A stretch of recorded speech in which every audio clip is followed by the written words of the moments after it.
Because I'm curious, why is it that so many black men leave the women that they impregnate, more so than any other group? Why is that?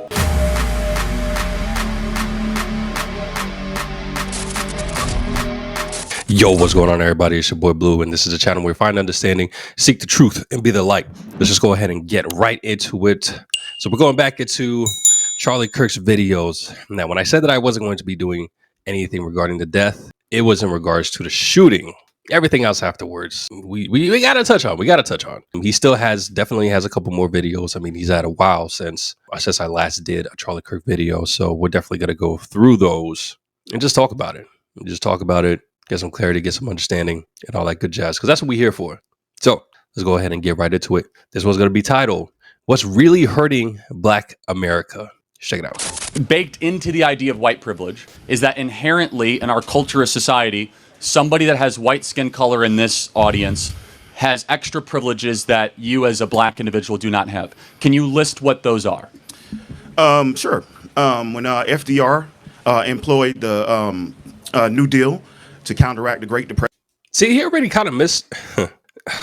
Okay, let me just keep going. I just wanted to point that Charlie said him as an individual right now, not FDR, what, 20 years ago, 30 years ago? He's talking about right now, you as a black person. I think that's the thing that a lot of people, this is that mindset that we're talking about. Yes, all these things happened years ago. This is a new age. This is a new generation. This is where a lot of black people are constantly finding themselves stuck at, because they're just talking. Every time when a question is brought up, they're talking about the past. Yo, we're living right now. This is what we're able to do right now isn't what we were able to do 30 years ago. So we have to go off of that.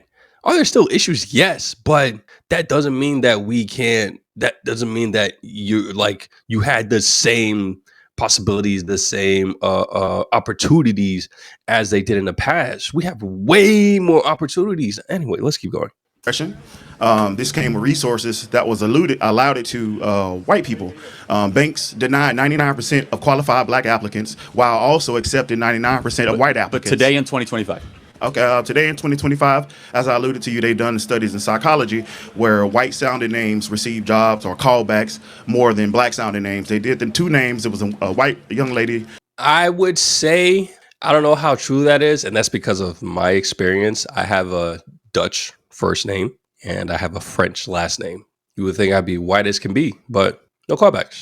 A lot of no callbacks. So I could kind of see where, and again, that's a mindset that I've been seeing throughout a lot of people in the black community. Like, oh, you need to name your kid a decent name, a white type name, so that they can get jobs. And I mean, if your name is Sharquisha, I'm going to automatically assume that you're black. And is that racist? I mean, I don't know. Named Anna Scott, and it was a black young lady named Lakeisha Washington. They both put in 80 job applications. Lakeisha Washington received 9 callbacks and received 75 callbacks out of 80. That's a good point. I actually, that study is debated, but let's pretend it's true. Do you think it's racism or something else? I think that answer is multifaceted. Because let me make the best. Sorry to interrupt you. If we live under a status of DEI and people are getting jobs that they're not qualified for, wouldn't then an applicant then assume maybe that an applicant might be there based on DEI, not on merit? It actually creates more racism where it doesn't exist. So DEI is not about going and grabbing some random person of color and saying you therefore are qualified. DEI is about considering other qualified applicants. Well, let's take airline pilots. United Airlines wants 40% all of their airline pilots to be women or. This is the thing that a lot of people keep talking about. All the people that keep talking about, oh, he's racist, this, that, and the third. This is what he's talking about. People of color. Why does that matter? Number one, because I want a qualified airline pilot, not a person of color airline pilot. Understood. So you agree. But number two, there's only so many airline pilots jobs. So when you say we want 40%, by definition, then you have to discriminate against a certain group to get another group to advance, right? Understood. Because there's not unlimited amounts of spots for airline pilots or air traffic control or surgeons or whatever position. So when you say that we want to have a quota, that then you have to say we're not going to prioritize a certain group.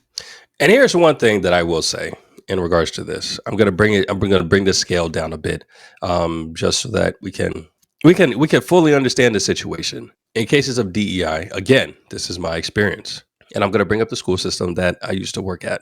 The school that I was in, the middle school.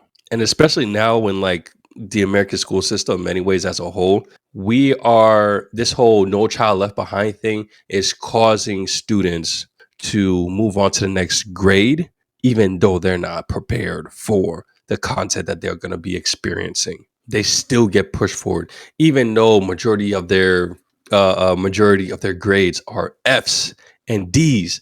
They'll still get moved to the next grade. They'll still move over to high school. They'll still graduate them from high school, even though that's what their grades are. And the other thing that's interesting is that even depending on which county that you came from, because I know some people that graduated at a specific county versus another county. County one may have a rigorous curriculum to where when they get to college, it's pretty, they understand the concept of the stuff that they'll be learning in college. Whereas to county two, and that could be the county that I'm talking about. County two may just be the county or the school itself that could just be allowing people to just pass on by. We'll pass you even though that you're failing and stuff like that because you got to move along. So in that sense, you got somebody from county one who may be white that's going to a school, and county two who may be black that's going to this school. Now, when they graduate and they both are going to the same college, applying to the same college, and there's limited spots, the whole thing about DEI is that they're going to choose the black guy or the black girl because she got good grades in her school, but that's because they've curved up a whole bunch of grades. They've provided a whole bunch of upper, what's that called? Extra credit work to where she has straight A's. But if person from school two were to go to school one, it probably wouldn't have been the same. It probably would have been very different. She probably not have had the grades that she had gotten. But when they go to college, they're probably going to choose the person that went to school two, even though they're not ready for it. And that's the problem that people are having with DEI. Are you even prepped for the work that you will be getting? Do you have the qualifications for the work that you're actually doing? Are they just hiring because they want things to be diverse? Same thing with like all these liberal cities and states to where they don't want all these black people being arrested. So they have these laws to decrease the amount of black people that they arrest and stuff like that. I don't know, but I'm taking too long talking. Let's keep going. Let me tell you what I believe, and maybe you might actually agree with it, because I think you do. What we believe as conservatives is that skin color really doesn't matter that much. We care about character and merit. We want a country built. It's very easy to go around that. I will say behind that whole merit aspect, although I am for it, I can see how that could be easily, there could be a loophole to that, to where we just go straight to the nepotism. But I don't know. On what you bring to the table, not how you look. Exactly. And America started out with that based on merit, and theoretically it was supposed to work. In practice it did not, which is why you have these different programs of affirmative action, like that? DEI, and the Civil Rights Act, because they were not working. You cannot ignore that these policies were created to counteract racism. A counteract to racism is not racism in itself. Well, I reject the premise, and I will say this. If you do something racist on top of something racist, that doesn't make the second racist action good. Because if you discriminate against white people to say that we're fighting racism, then that's not a good idea. But instead, I think you can agree that when we build a society like college admissions or job applications, we should say no quotas and just merit. You agree? I agree. Then you're against DEI, because DEI says quotas. Yeah, let me finish. I agree to a certain extent. So when you mention about discriminating against whites, of course, I don't agree with that. Well, that is DEI, just so we're clear. Right, and I'm going to say it again. Cool, DEI was created to offset racism. We left it up to majority of white America to include people of color or qualifying credentials. They would not.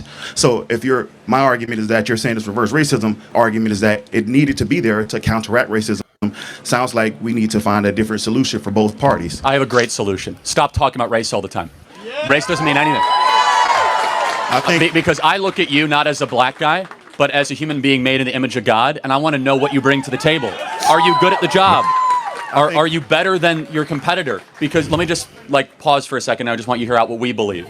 Is that when you talk about race all the time, you start to resegregate society based on tribes and you lose this idea of e pluribus unum, all made in the image of God, out of many one.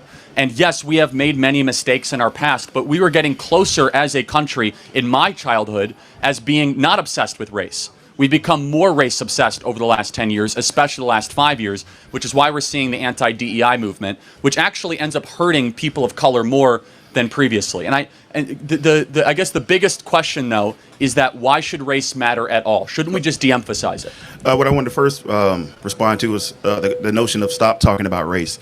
I don't agree with that notion for the simple fact that talking about things bring awareness. Awareness leads to actions. Actions produce change results. I just want to use your logic and flip it on you. Imagine if you had cancer and your doctor was like, let's just stop talking about it. It wouldn't, in the same context that racism wouldn't go away. Got it. Cancer wouldn't go away. Let's accept that premise. Not. Do you think racism is a top 100 problem in America? I think it is. I haven't considered the other 99 to give a crime, fathers not being around, obesity, suicide, mental health issues, For sure. anxiety, cost of college, an open border, Russian-Ukrainian war, nuclear proliferation, artificial intelligence, the rise of China. Like, all that's probably more important than racism. So I'm not saying it is or isn't. But however, you're kind of changing the subject. No, I'm not. But I'm say use your premise. If I have cancer, that's the most important thing happening to me. Correct. Racism is not a cancer on America. Racism is sin, and we'll never get rid of sin because we are broken, fallen creatures from our Creator, and we rebelled. Right, but you do not solve issues by not discussing them. If you and your wife have, I'm not sure if you're married, if you and your wife have a disagreement with communication, and you tell her, like, hey, let's just stop talking about our problems. So problems do not disappear. I actually don't think it's an issue nearly as much as you do. I think we've made it a bigger issue. I'm not making it a bigger issue. I'm just discussing. This is just my talking point. I'm saying generally, but like, let's just say, and then I do want to get your definition, though. What is racism? Racism is a form of feeling superiority. It is expressed through discrimination and through the legal system. Oh, fair enough. So we agree that's wrong and it's terrible. So we should get rid of practices that actively discriminate against anybody based on race. Can you be racist against white people? Can I? Or Yes. black people? No, can a black person like yourself be racist against a white person? Absolutely. Okay, good. Okay. We agree, and you should be applauded for that because some people on the left think you can't be racist against white people. So not all. Just to speak for black people, That's quite a statement, but Which is crazy because you could be racist against Asians, you could be racist against Indians, Puerto Ricans, Hispanics, but for some reason, black people think that, oh, you can't be racist against white people because they were racist against us. How Sway? I don't understand. How is it that it can work with everybody else, but when it comes to the white people, they can't? Now, I'm not sitting here trying to defend, but the logic doesn't make sense. It doesn't make sense, and it doesn't go across the board, which is racist, because we're segregating the white people. But I digress. sure. well, let me speak for the majority who are of my opinion. So when blacks who, let's say, have disdain for whites, it is not based on racism. It is based in cause and effect. It is normal for anybody to hate a suppressor. It is normal for anybody to hate it is normal for anybody to hate their murderers.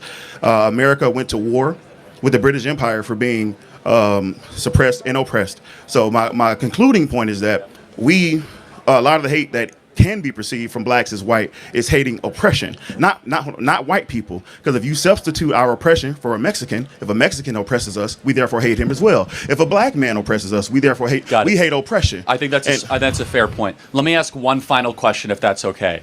If you had to decide which is a bigger problem facing Black America, in regards to that, if black people found out that there were blacks in America that had black slaves, I mean, I wonder if that would be the same thing. Now, granted, it's not the huge majority like the white population, but the oppression was real. The oppression was there. Now, what they were doing with their black slaves, it's a completely different story. And we're not back then. We aren't there. So we don't know exactly how they were treated and such. But that still doesn't negate the fact that there were black owners that had black slaves. And they were slaves. So how do we go about that?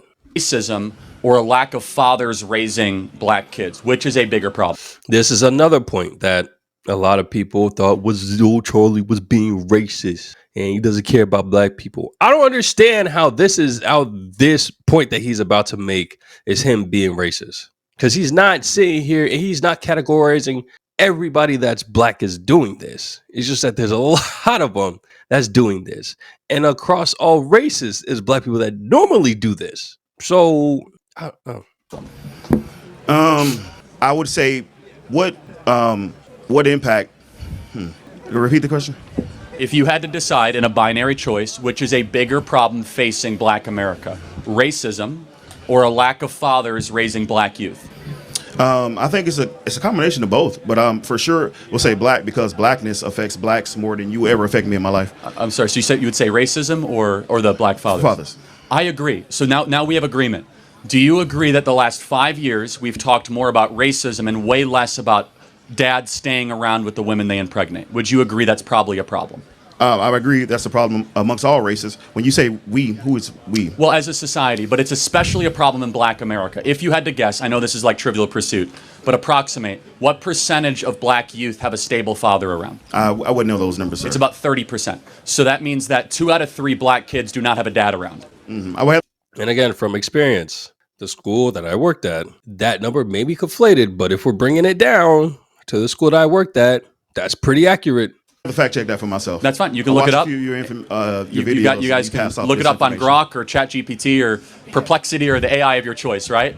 And so here's our perspective as conservatives, because this is a colorblind truth. See, as conservatives, we apply things that are true to all human beings, regardless of their skin color. That if you don't have a dad around, you're more likely to commit crimes, go to jail, more likely to basically be on the outer fringe of society. When 2 out of 3 black youth don't have dads around, that's a big, big problem. And it creates a cycle of violence and poverty. That's not racism, that's culture. And the cultural problems happening in black America, the white people are not doing that to black America. Now, I will say, if we want to go 2 out of 3, could probably seem like a lot. If we say 1 out of 3, sure, but that's still too much because that 1 out of 3 is eventually going to end up being 2 out of 3. I look at the sources of poverty. When I spoke about redlining, that was literally whites forcing blacks into ghettos because they would not give us houses. No one's going to defend that. We cannot ignore that. No one's going to defend that. But we cannot ignore who created poverty, who created the ghettos. Let me ask a simple question. It's disingenuous. Well, hold on. Just because you're poor doesn't mean you have to leave the woman you impregnate. Correct. That does not transcend every racial group. I want an answer, though, because I'm curious. Why is it that so many black men leave the women that they impregnate, more so than any other group? Why is that? Is that the white person's fault? No. Okay. So maybe the biggest problem facing black America is self-actualized. Right. I'm not arguing, external. I'm not arguing what's the biggest and smallest problems. I was just asking you No, about but white privilege, No, because but it exists. for sure. But what I'm arguing is that as a society, we had entire years of corporate apologizing, television advertisements talking about racism in America, and zero attention saying, hey, dudes of all colors, don't impregnate women and abandon them because you're cowards. Why hasn't anybody ever said that? Because that actually would fix the country. What makes you think that hasn't been said amongst the black community? Nah, bro. If that was being said amongst the black community, then I'm pretty sure. The thing is, I don't know. Even if you say it, a lot of these kids just still don't listen. They still don't listen. I wonder why they don't listen. I mean, the biggest thing that let's just keep going. I'm a black father. It's been well, thank you, amazing. Can you point to a single black artist, rapper, or athlete that has said that in the last decade? About specifically saying black fathers should be involved in their children's life? No, saying don't abandon the women you impregnate. Oh, they haven't said it in those words, but they do promote black family ties, which is essentially the same thing. I'm not trying to nitpick, but do you think most rappers promote staying with their family or not staying with the women that they impregnate? The rappers that I listen to, the J. Cole's, the Kendrick Lamar's, they preach family values. Okay, I'm not an expert in American rap, but if American rap is promoting family values. Now, the thing about that, this is how we could tell the difference based off of the black demographic. He says he listens to J. Cole, he listens to Kendrick, which, I mean, they don't too much talking about, sleeping with X person and, taking Y person's girl and all that stuff and, all that stuff. Now, they don't do that all the time, but that's what he listens to. There's a high demographic of black people that will listen to that because he's a father. He's a father and he listens to not just rap beats and all that stuff, but also listens to people and their lyrics. So that's kind of where he stands. The vast majority of those that are younger than him, maybe the vast majority. Yeah, I would say the vast majority of those that are younger than him, they're not listening to everything that he's listening to. And there's not a lot of rappers that are as lyrically sound and encouraging to the Black community, like Kendrick, like J. Cole. You got your female rappers that's just talking about nothing that'll be encouraging to the community. And then you got your Drakes. Then you got all these new rappers. I don't even know what their names are. But that's one of the reasons why I had to stop listening to rap music, because a lot of the rappers, the mainstream rappers, they were talking about the same thing that Charlie's talking about having sex with this person, sexual white person, taking drugs, getting money, shooting this guy, killing that guy. But it was never anything that was sitting there encouraging. I could think of, the only rappers that I could think of off the top of my head is Kendrick, on some occasions, J. Cole, Lupe Fiasco. I don't listen to rap that much anymore, but that's just because majority of the cases when we're talking about a rapper, they're talking about stuff that's contradictory to my lifestyle, to my morals and my values. So I don't listen to them. So it's like, yeah, you could say that there's rappers that do promote the family lifestyle, but there's a lot more rappers that don't. And that's because that's what sells. So, I mean, then I guess I'll not in its full totality. You have different genres of rap. You know, you have gangster rap, conscious rap, hip hop, so forth and so on. But for the artists that I listen to, they absolutely promote those type of values that you promote. I'm glad to hear that. I actually agree with many of your conservative takes. Thank you. I disagree with some as well. That's just because I think for myself. We agree on a lot. We disagree on some. I can say this, that we both want a country based on merit, and I think we should keep that as our ultimate goal and purpose. I don't see anything racist about that on Charlie Kirk. I just gotta say, some people may say, "Oh, it's conflated statistics and all that stuff." Either way, the statistic is there. At the end of the day, there's a lot of people in America. So even if it went from, like I was saying, even if it goes from the 2/3 of the kids that don't have black kids, and even if it's actually 1/3 of the kids that don't have their dads in the home, 1 out of 3 is still too much, because that'll still cause issues. You put that bad seed, that bad apple amongst the group, eventually is going to continue to affect everybody else. I'm coming to realize that. And as I continue to do more videos, I'm still trying to navigate how do we find a level of peace? It's tough really trying to find that level of peace when it comes to people of different demographics, people of different mindset, morals, and values. It just seems there's never going to be actual peace unless both parties are both parties are feeling the same way about the means of living and can stand on a foundation evenly. But I don't know. Y'all let me know in the comment section what y'all think. I'm catching the next one. Take it easy. Peace.